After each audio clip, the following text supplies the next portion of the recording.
Hey, what's up? How's it going? I just finished watching Killers of the Flower Moon, and let's do a quick review about it. Okay, so Killers of the Flower Moon. It was a pretty fucking good movie, man. Like, as far as Martin Scorsese movies go, you can't really put, what you call it, a title on for which is the best Martin Scorsese movie of all time. But, I mean, let's give it a shot here. Let's see. Of all the Martin Scorsese movies that I've ever seen, I'm going to have to put Goodfellas as the utmost very best of the best in regards to Martin Scorsese. And, seeing that he's getting up there, he has so many fucking good titles underneath his belt there, from, Cape Fear, Casino, and like it just keeps going. Even Shutter Island was even a really good movie, I thought. A lot of people didn't really like the psychological thriller, the psychological edge of Shutter Island, of the people that I spoke to, but there's so many great films that Martin Scorsese has made. It's just so hard to put the best of the best. I'm calling Goodfellas the best of the best in regards to his movies. But let's talk about Killers of the Flower Moon.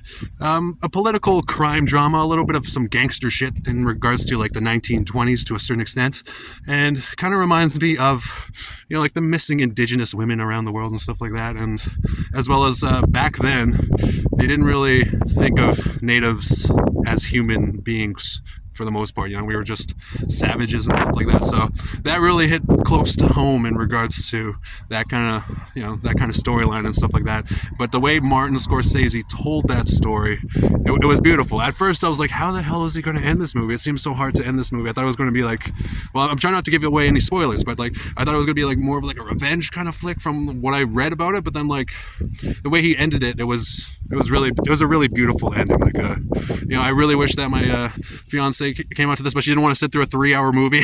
That's more of my thing. That's my interest. But overall, though, it was a movie that I believe she would have enjoyed because of the whole, indigenous women in our day and age. It kind of goes back to, 1920, this movie, where natives were being killed, and, nobody was really investigating that kind of stuff. Nobody really, cared, because we weren't really seen as people in the eyes of the white man at the time, So, but like Martin Scorsese did a really good job telling that story, and it was a fucking amazing movie.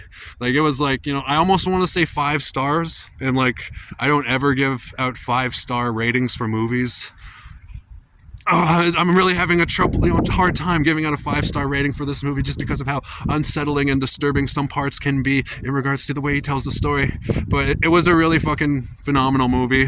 I'm gonna say at least 4.5 stars, but it's so hard to give away a 5-star movie. Like Martin Scorsese, though, excellent director, great legend. And as far as his movies go, like, how many more Martin Scorsese movies am I going to be able to see in the theaters before, time takes the great legend away from us? So every Martin Scorsese movie from this one to, till he goes, I'm going to have to see them all in the theaters. And, he's just a brilliant genius when it comes to film and stuff like that. So, okay, enough praising Martin Scorsese. We all know he's one of the best in the world. Him and like Clint Eastwood are like the greatest film dinosaurs left on this planet, as far as that goes.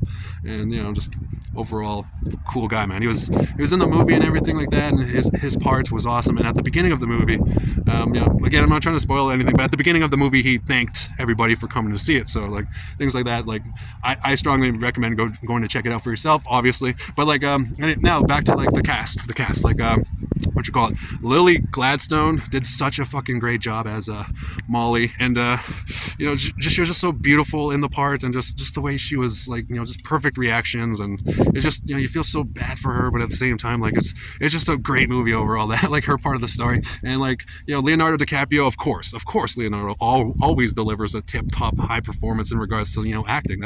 He's a professional, and so is Robert De Niro. So I mean, like, what more needs to be said? Leonardo DiCaprio and Robert De Niro are in this movie, and they're like 2 of the greatest actors of this day and age right now in the world. Absolutely. And like, it was cool to see, like, like Brendan Fraser was actually in the movie, and like John Lithgow was in the movie, and like Tantu, I forget her name, is like Tantu Cardinal or something like that. She reminded me of my daughter Cameron's great grandmother Cheryl, and like in that, like, like, stubborn native woman, but beautiful deep, deep, deep down on the inside, like strong, kind of like, like one of those. And it was just like, it hit really close to home because there was some, like, Leonardo DiCaprio had like a baby, has a baby girl in the movie. And like, it reminded me of Cameron. It reminded me of my daughter Cameron and also my daughter Lavina. But like, it was one of those movies that hit really close to home because I have, Native American blood or indigenous blood, going through my veins right now. But overall, great storyline, told very well on film.